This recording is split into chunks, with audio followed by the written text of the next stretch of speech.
There is a simple question that sounds almost childish when you first hear it. What did Earth sound like before people? Not before cities, not before engines, not before language, before us entirely. Before footsteps on village roads, before songs, bells, doors, tools, radios, arguments, laughter, and all the small noises that make the human world feel permanently inhabited. If you remove humanity from the planet, what remains is not silence in the ordinary sense. Earth was never mute. Long before anyone could listen to it, the world was busy making its own immense and patient music. Water moved, ice cracked, forests breathed, insects rasped, reptiles crossed dry ground, giant fern swamps sweated beneath dark skies. Storms rolled over oceans no sailor had ever named. Entire coastlines shuddered in winds no chimney ever answered. And the further back you go, the stranger the soundscape becomes. Tonight I want to take you there, not as a scientist with a clipboard, and not quite as a storyteller either, but as a calm traveler moving backward through deep time. We are not trying to reconstruct every exact decibel of the ancient world. No one can do that perfectly. Fossils tell us many things, but they are not tape recorders. What they do offer, together with geology, climate evidence, modern analogies, and a little careful imagination, is enough to sketch the character of those lost worlds. So our journey will be a gentle one. We will move through oceans older than trees, through swamps before flowers, through deserts on the great supercontinent, through the age of dinosaurs, through the long recovery after disaster, and toward the last vast ages before human beings stepped into the soundscape and permanently changed it. And along the way, something interesting happens. As human noise disappears, other things become easier to hear. There is another reason this question is harder than it seems. Sound does not fossilize. A bone can keep the shape of a jaw for hundreds of millions of years. A footprint can preserve the pressure of a passing body. Pollen can tell us what grew nearby. Rock chemistry can hint at temperature, oxygen, fire, and ocean conditions. But a call disappears the instant it is made. So when we listen backward through time, we have to be modest. We can be confident about surf, wind, rain, moving water, the impact of large bodies, the friction of wings, the breaking of vegetation, and the general acoustic character of certain habitats. We can sometimes make informed guesses about voices by studying anatomy and living relatives. But there are sounds we will simply never recover. I rather like that limitation. It keeps the ancient world from becoming too convenient. It reminds us that the past was not made for us to replay. Some of it remains permanently beyond reach. And yet there is enough left to imagine something meaningful.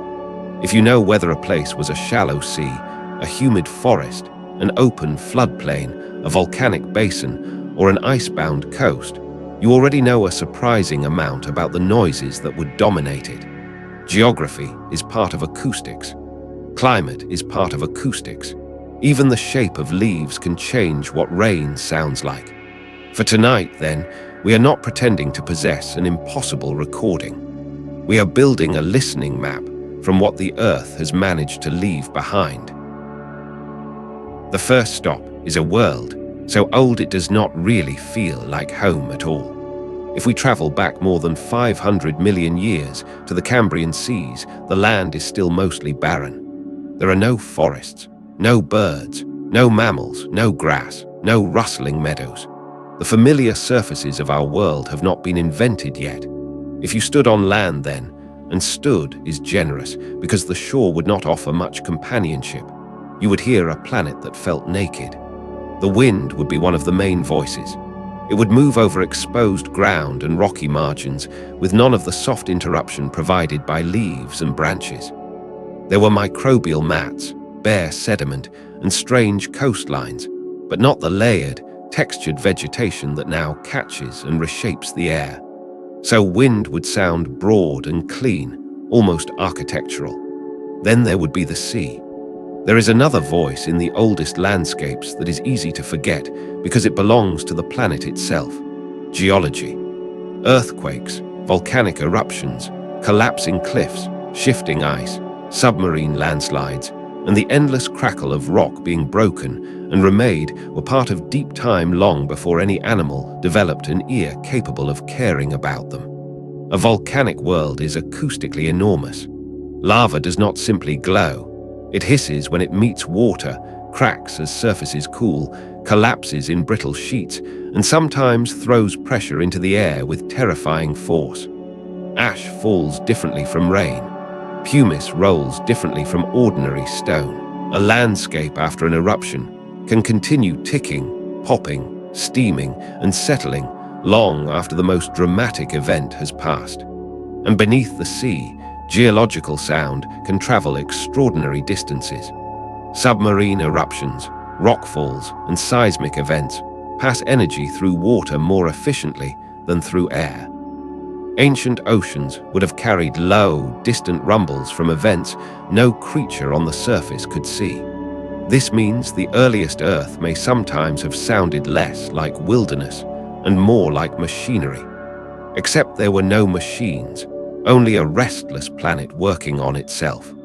Even in calm periods, erosion supplied a quieter percussion. Pebbles moved in rivers. Sand shifted under waves. Freeze and thaw opened cracks. Mud banks collapsed. Each individual sound was small, but over millions of years those small sounds accompanied the reshaping of continents.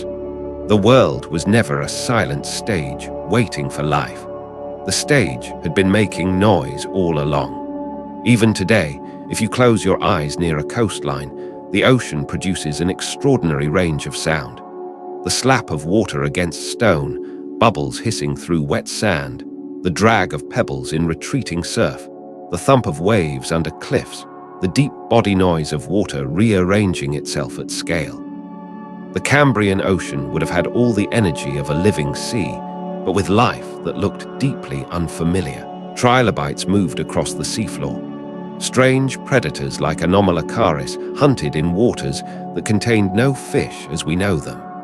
Sponge reefs and early marine communities filtered and drifted in long, vanished currents. The ocean also changes the meaning of distance. In air, a small sound disappears quickly. Underwater, low-frequency energy can travel much farther. Even before whales, even before complex fish communities, the sea had the physical ability to connect places acoustically that were visually separate. A disturbance on a reef edge could send vibration through water and substrate. Shells knocking together in surge, animals scraping surfaces, predators disturbing sediment, and currents moving loose material would create a background of contact sounds rather than the clean silence we sometimes imagine for ancient seas.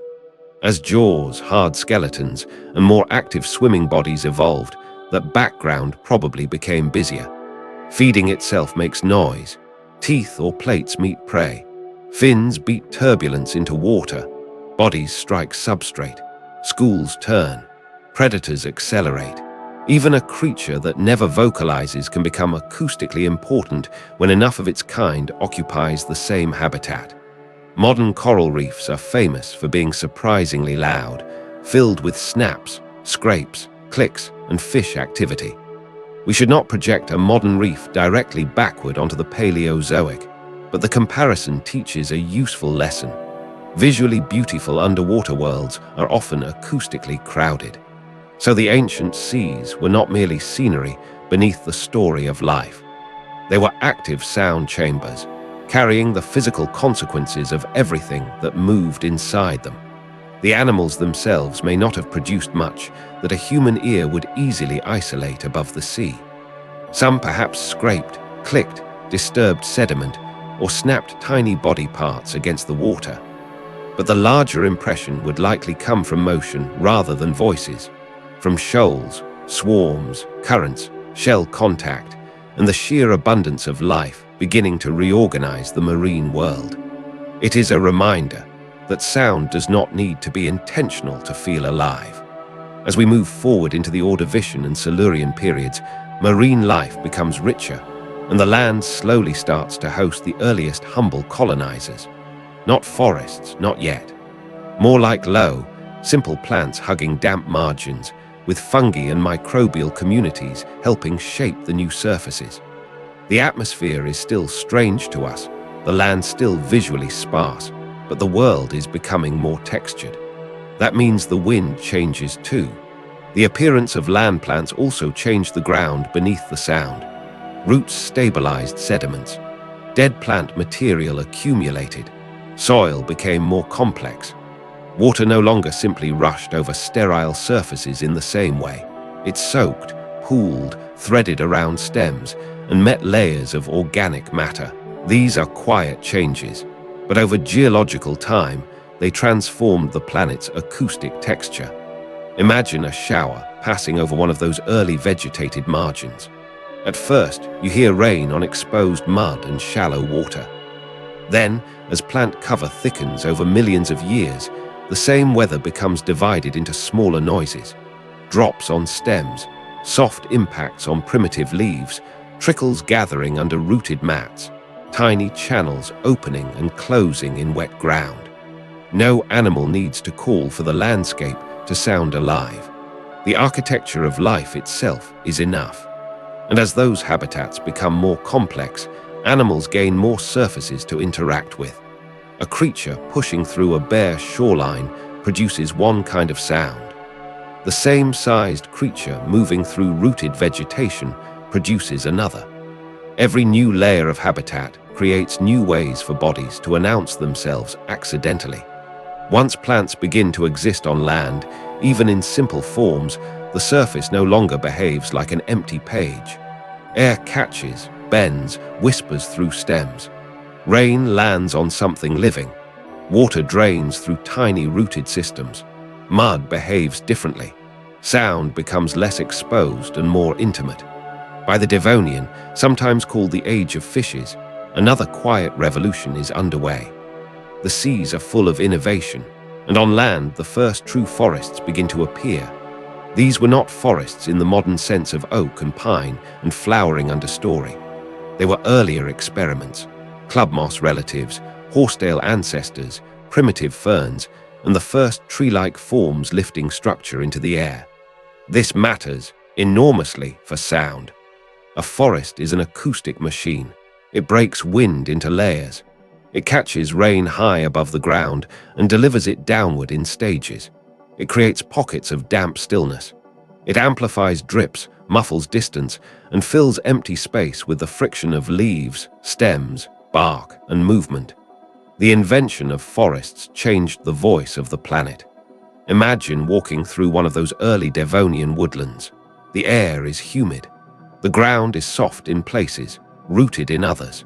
Streams move slowly beneath primitive shade. Insects are present, though still early in their story. Nearby, some of the first vertebrates are beginning to explore the shallows and margins where water meets land. These are the ancestors of a very large future. Their bodies are not yet elegant on land. They lurch, brace, and negotiate gravity like newcomers learning the rules. What would you hear? Water first, probably. A great many prehistoric landscapes are organized by water, shallow channels, flooded margins, mud disturbed by fins and limbs, wet movement, surface tension broken again and again. Then the softer sounds of plant life in wind, the occasional collapse of bank or root mass, perhaps distant thunder. Early land life did not yet sing to the world the way birds would much later, but the environment itself had begun to layer its sounds. Then we arrive at one of the most atmospheric places in Earth's history, the Carboniferous. If I had to choose a lost world to simply listen to for one night, it might be this one. The Carboniferous Earth, especially in its great tropical swamp forests, was lush, wet, heavy with oxygen, and almost dreamlike in its biological architecture. Giant club moss trees rose like green columns. Horsetails stood in dense stands. Ferns spread across dark, wet ground. The air itself may have felt richer, easier to breathe, though the world around you would look utterly unmodern. And here, at last, the soundscape becomes much busier. Arthropods flourished. Insects were diversifying. Some lineages reached startling sizes. Dragonfly relatives with enormous wings crossed humid air. Giant millipede-like arthropleura moved through leaf litter and damp debris. Amphibian life expanded through swamps, shallows, and river edges. Reptile ancestors had begun their quieter rise. The Carboniferous was probably full of water noise, drips, standing pools, reed friction, bog-sucking footsteps, distant rain, as well as insect sound. Not modern summer meadow sound exactly. No crickets exactly as we know them filling the night in the same familiar balance, but there would have been stridulation, rasping, wing noise, contact sounds, little persistent acoustic gestures, produced by bodies interacting with dense, humid habitat. Now imagine that at night. Night deserves its own thought because darkness itself changed far less than the creatures living beneath it. The moon was there. Stars were there. Weather crossed the same sky. But there was no artificial glow anywhere on the planet. No orange horizon from a city hundreds of kilometers away. No aircraft light. No distant industrial flare. If clouds covered the moon, darkness could become complete in a way most modern people rarely experience. That darkness would alter attention. Vision becomes less useful, so sound becomes more important. A rustle in vegetation, a splash at a water margin, the wing noise of an insect, or the low movement of a large animal takes on more weight when there is no reliable visual explanation attached to it. Animals evolved inside this reality. Many nocturnal species rely heavily on vibration, scent, pressure changes, and low-light vision, but acoustic information is part of the package. The ancient night was therefore not simply the daytime world with the lights switched off. It was a different sensory economy. For a human visitor, that might be one of the most overwhelming things about deep time. Not the dinosaurs, not the giant insects, but the fact that after sunset, you could not reassure yourself with anything artificial. The darkness would belong entirely to the landscape, and every sound would arrive before you knew what had made it. Moonlight over a blackwater swamp, vast stems lifting upward, mist lingering low to the ground, huge insects moving through a world with no lanterns, no roads, no cabins, no campfires. Just organic sound layered upon organic sound, drops striking broad leaves, a distant splash in dark water, wind moving through dense spore-bearing growth, the soft body sound of a giant arthropod crossing wet debris. It would not be silent. It would be intimate, thick, and slightly alien. The scale of Carboniferous vegetation would also have changed how distance felt. In a dense swamp forest, a sound can seem close and hidden at the same time. A splash may come from only a few meters away, but remain invisible behind trunks and fern growth. A wingbeat can pass overhead and vanish into a canopy you cannot properly see. Dripping water can make it difficult to judge whether something else is moving beneath it. This is one reason dense habitats often feel more alive than open ones, even when the actual number of animals is similar. Sound arrives without explanation. Some Carboniferous insects almost certainly communicated through vibration as much as through airborne sound. Modern insects drum stems, tremble leaves, scrape body parts together, and send signals through the surfaces they stand on.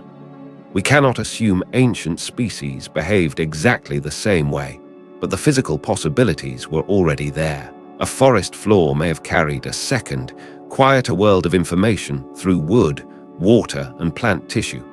Messages a human ear would miss entirely.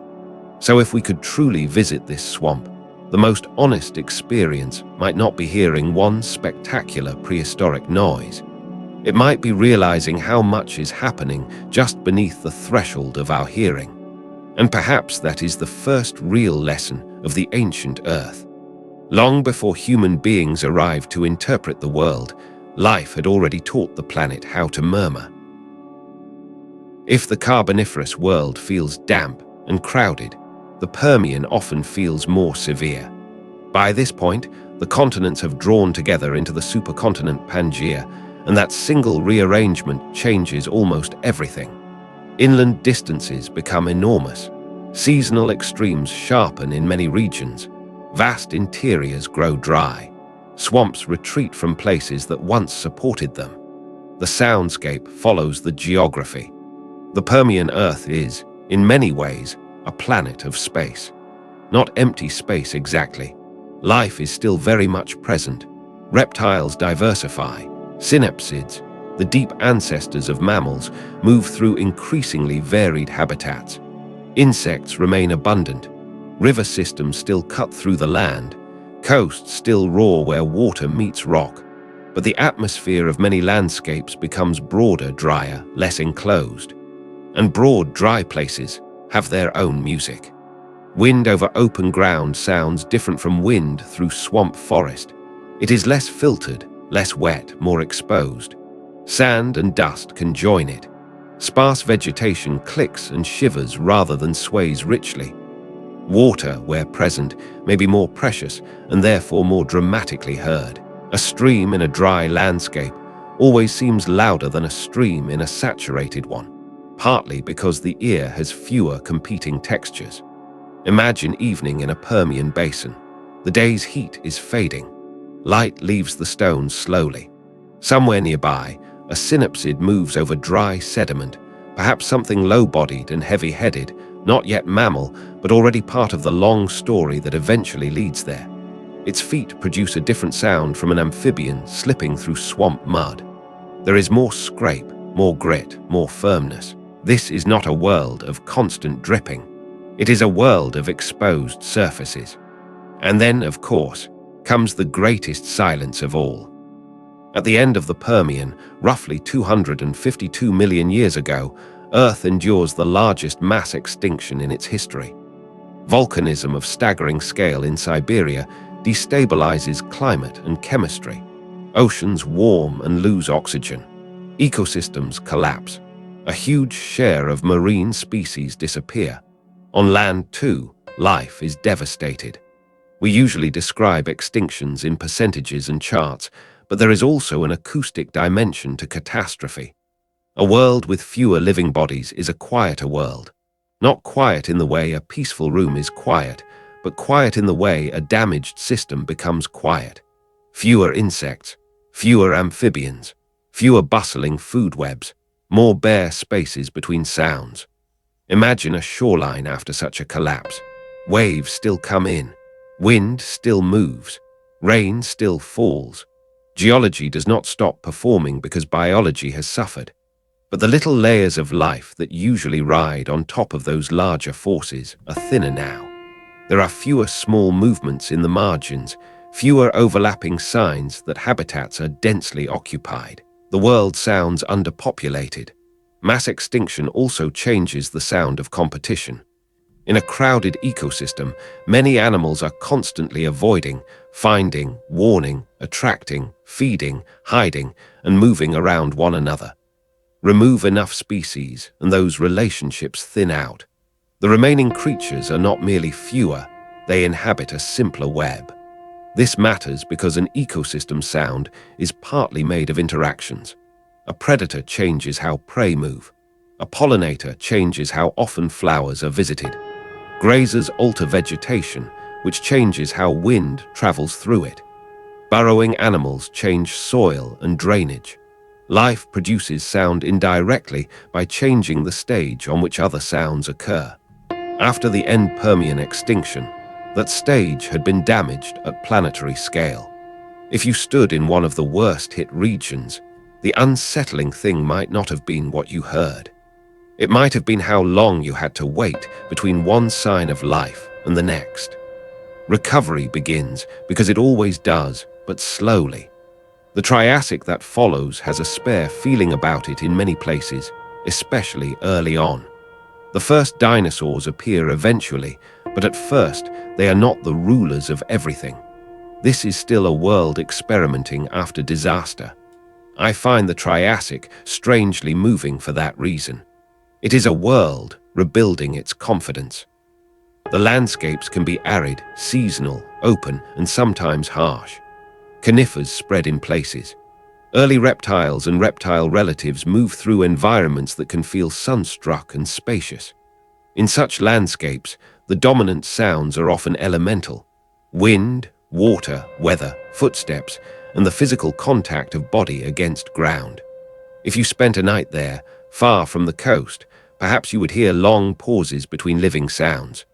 Then suddenly, a movement through dry plant cover, a distant call from an archosaur, the rustle of something small escaping something larger. Storm wind approaching across open country with very little vegetation to soften it. Then, as the Mesozoic develops, the planet becomes fuller again.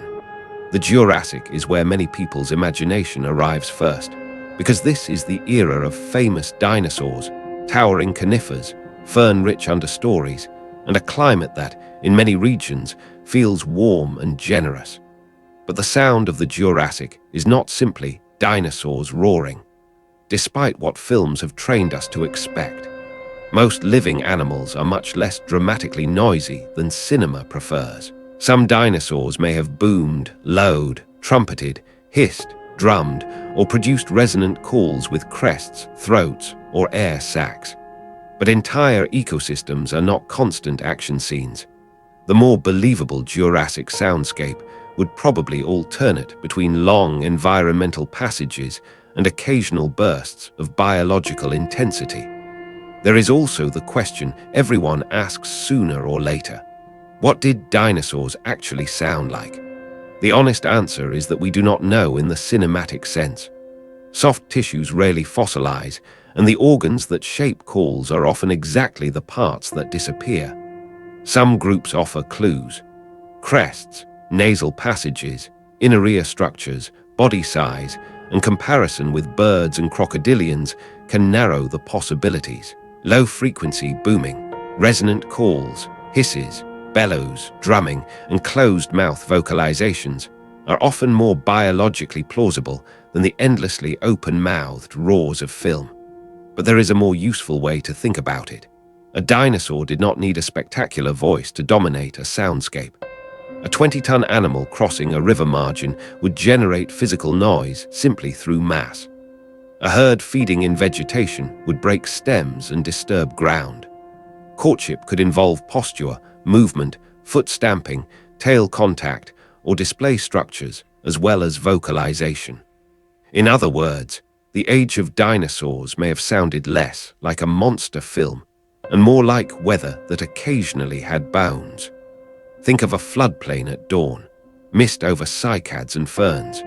Water birds do not yet fill the air with their later descendants' chatter, though feathered lineages are beginning to move toward that future. Insects work steadily. Small animals move in cover. Somewhere farther away, a large herbivore crosses wet ground with enormous but surprisingly rhythmical steps. If a herd passes, the earth itself joins in. Low vibrations through mud, branches pushed aside, water disturbed at scale. Large bodies deserve special attention because size changes sound in ways that films often simplify. The bigger an animal is, the more of its acoustic presence may exist below the frequencies humans notice best. Very low sounds travel differently. They can pass through ground, vegetation, and long distances with less obvious direction. Modern elephants use low-frequency communication, and crocodilians produce powerful low calls and body vibrations. Those living examples do not tell us exactly what giant extinct animals did, but they show why a prehistoric landscape could contain communication that felt more like pressure than song. A herd of enormous herbivores might therefore have announced itself in layers. First, perhaps a faint vibration through wet ground, then branches shifting at a distance, then the irregular impacts of feet. Only later would individual calls, breaths, or feeding sounds become distinct. This makes the quiet intervals more interesting. If a large animal stands still, the landscape can suddenly appear calm again, even though tens of tons of life are only a short distance away. One movement, one step into shallow water, one pushed tree limb, and the scale of the creature returns immediately. Predators would have lived inside that same acoustic world. They did not need to roar constantly to be dangerous. In fact, an animal trying to approach prey benefits from not advertising itself. The tension of an ancient landscape may often have existed in the contrast between loud giants and the silence of something moving carefully. Deep time was not permanently noisy. It was full of changes in scale, from tiny insect friction to thunder, from a single footfall to a storm crossing a continent. That kind of sound matters. We often focus on animal voices and forget body noise. A truly large creature changes the acoustics of its surroundings simply by existing. It displaces water. It cracks stems. It alters airflow. It can be heard before it calls at all. Then there is weather. Warm prehistoric climates supported powerful storms in many places. Rain on Jurassic vegetation must sometimes have been spectacular. Heavy drops striking broad leaves, sudden sheets of water on conifer canopies, runoff gathering into channels, thunder rolling over valleys with no human structure to answer it back. No roof, no bell tower, no window pane, only open land receiving the storm directly. By the Cretaceous, the world sounds richer again in another important way. Flowering plants appear and spread. That quiet botanical revolution changes not only what landscapes look like, but how they function acoustically and ecologically. Different plant structures mean different textures for rain, wind, and animal movement. Pollinating insects diversify in new relationships. Habitats gain fresh layers. And with that, the soundscape grows finer in detail. A flowering world supports a different kind of busy, not necessarily louder overall, but more intricate in places. More small visitors, more varied leaf structures, more food webs tucked into local space. Dinosaurs still dominate many terrestrial systems, but the backdrop beneath them is becoming more recognizably modern in complexity. If you could sit very still beside a Cretaceous woodland edge, you might hear the gigantic and the delicate sharing one frame. In the distance, the tread of a heavy animal through undergrowth or river mud. Nearby, insects working flowers, water touching roots, wind moving through mixed plant communities. Somewhere above, the earliest true birds and bird-like creatures beginning to claim the air in ways that future ages will multiply many times over. And then comes another turning point the whole planet cannot ignore. At the end of the Cretaceous, the asteroid impact and its aftermath transform the Earth. Once again, many voices vanish. The non-avian dinosaurs are lost, along with countless other lineages on land and sea. Fires, darkness, cooling, ecological collapse. These events do not merely remove species, they remove habits of sound. They erase entire rhythms from the world. If there is a loneliest sound in deep time, perhaps it is not one sound at all, but the pause after an extinction, when the old acoustic order has ended and the new one has not fully gathered itself. Earth, however, never remains empty for long. After the extinction that ended the age of non-avian dinosaurs, the world begins another slow recovery, and with it, a new kind of soundscape emerges. The Paleogene, those long millions of years after the catastrophe, belongs increasingly to mammals and birds, though at first the planet still carries the shock of what it has lost. Forests return. Food webs rebuild. Niches open like vacant rooms in a vast old house. Life enters them one by one. The acoustic result is fascinating. Birdsong changes the emotional character of a landscape in a way that is easy to underestimate. It creates local territories in sound. One call belongs to one patch of canopy, another to a wet margin, another to open air above the trees. Instead of the environment being defined mainly by weather and movement, animals begin to divide acoustic space among themselves with astonishing precision. Modern forests are full of this invisible organization. Species avoid one another's frequencies, sing at different times, change volume with habitat, and exploit the acoustic properties of leaves and trunks. Ancient bird communities were different, but the broader principle would increasingly apply as avian diversity expanded. Mammals add another texture. Footsteps become lighter and more numerous at small scales. Social groups communicate in chirps, barks, squeals, low calls, and scent-driven movements we can only partly reconstruct. No single voice makes the world modern. Instead, familiarity accumulates one layer at a time. By the time we reach richly populated Cenozoic forests, an ordinary morning may have contained something our distant ancestors would eventually recognize immediately. A landscape waking itself up aloud. A mammal-dominated world is not automatically louder than a reptile-dominated one, but it is different in texture. Mammals often bring more social vocalization, more local activity at multiple times of day and night, and eventually more familiar patterns of rustling, calling, grazing, and pursuit. Birds, meanwhile, become one of the great sonic inventions in the history of Earth. And yet early on, these worlds can still feel quiet by modern standards. The communities are recovering. Many lineages remain small. Tropical forests spread in some epochs, enclosing sound beautifully. In other places, open habitats begin to grow. Climate swings, continents shift, and the Earth keeps redrawing the map. Take the Eocene, for example, a warm world with forests extending far into regions that are now much cooler. Dense canopies, humid air, insects, birds, and climbing mammals together produce an increasingly layered environment. If the Carboniferous swamp felt alien and insect-thick, an Eocene forest might feel like the first draft of a modern forest dream. The rains would sound rich here, drops striking many kinds of leaf, water dripping from canopy to midstream to floor in stages. Bird calls, not yet the exact communities we know, but recognizably avian complexity filling morning and evening. Insects rising and falling with heat. Small mammals moving through branches or litter, often heard as much as seen.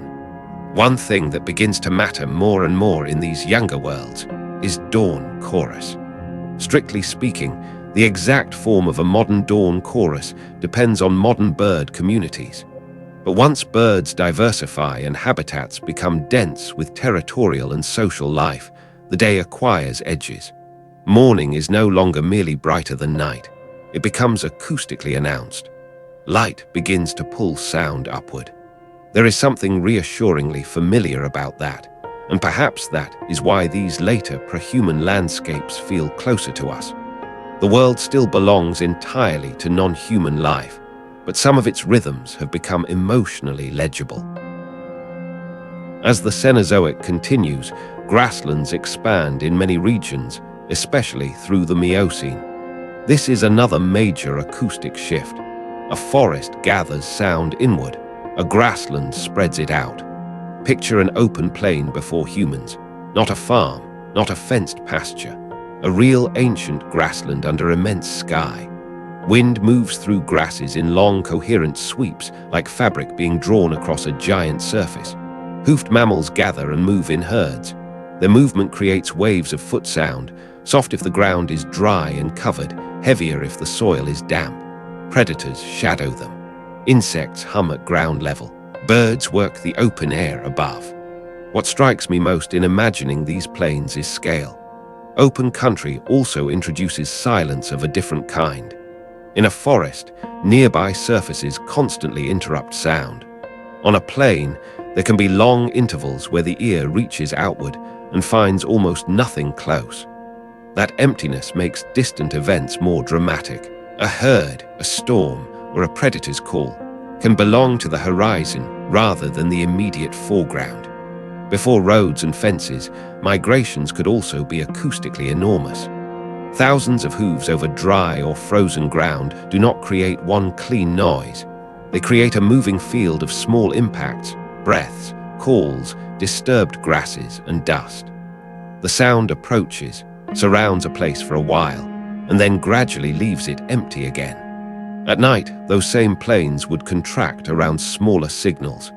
Insects near the ground, a grazing animal tearing vegetation, the occasional alarm call, wind passing close to the ear, a distant herd shifting in darkness where it cannot be seen. The world becomes enormous by day and intimate again after sunset. A grassland soundscape often feels less like a room and more like weather with animals woven through it. You hear distance more clearly. Thunder travels far. A herd can begin as a tremor long before it becomes detail.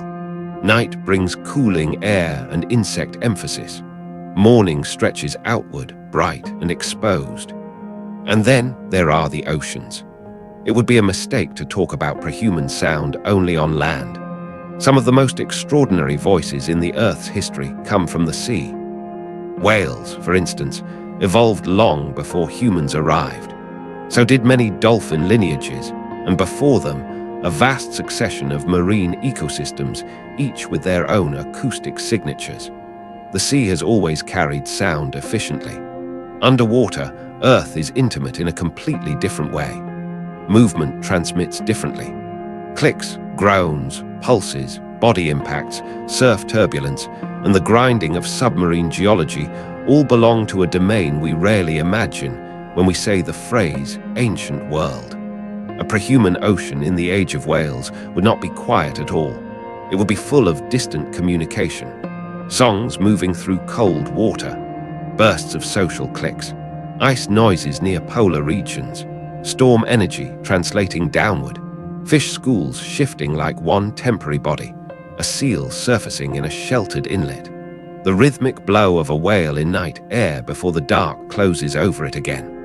One of the strange ironies of human history is that we often imagine the prehuman planet as silent wilderness, when in fact, some of our modern technologies have made parts of the world noisier, but also less audible. We mask the subtle by adding the mechanical. A ship engine can erase an entire field of marine listening.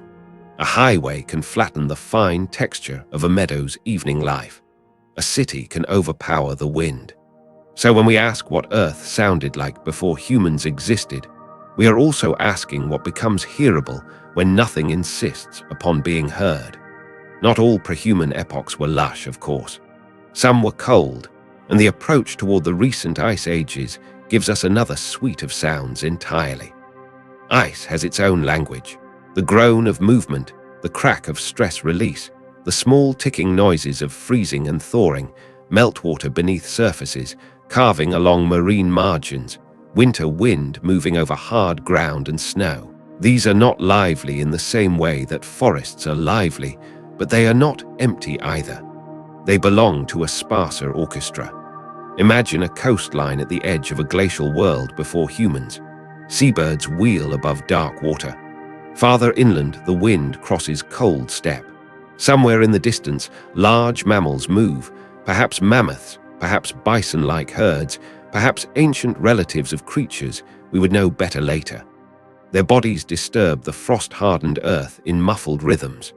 Ice answers the seasons under everything.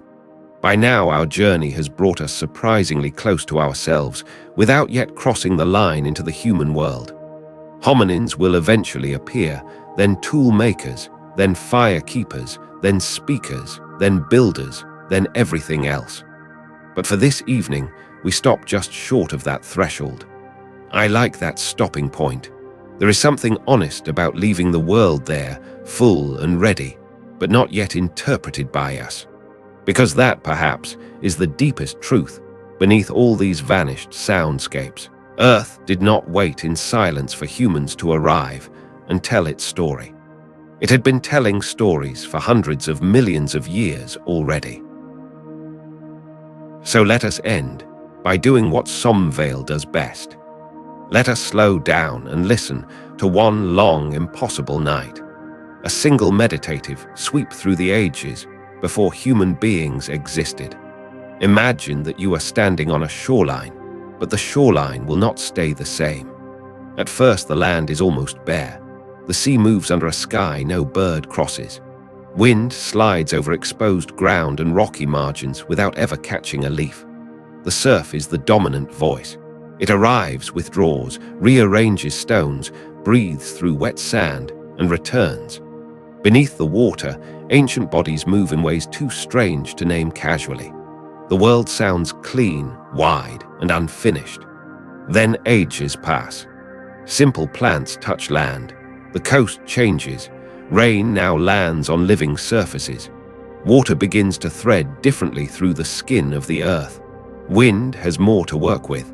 The planet acquires its first soft consonants. More ages pass. Forests rise, if we can call those early structures forests in our modern language. Streams move under primitive trunks. Marshes develop their own enclosed acoustics. Fins disturb shallows. Limbs test mud. Distant thunder enters a greener world. Then the Carboniferous night arrives, and suddenly Earth seems close enough to smell. The air is warm and wet. Black water holds fragments of reflected moonlight. Giant club moss trunks disappear upward. Ferns and horsetails crowd the margins. Large insects cut through the thick atmosphere with the sound of membrane and air. Drips fall steadily. Something alive moves through litter you do not recognize. Somewhere in the dark, a body enters water with one soft, decisive splash. This world does not feel empty. It feels busy in a language that never needed us. Then the swamps withdraw. The continents join. Interior distances expand. Dryness enters. Wind grows larger. Open ground takes back some authority. The night cools differently in broad basins and along exposed ridges. The sounds become fewer, sharper, more separate from one another. Footsteps on dry sediment, a breath of sand, a stream heard from far away because little else competes with it. And then catastrophe. A before and after written not only in fossils but in missing sound. The old richness thins. The world continues, always stubbornly it continues, but the margins are emptier. Waves still break, weather still arrives. Yet a certain crowdedness of life has withdrawn. The silence after extinction is not the absence of all sound. It is the absence of familiar abundance.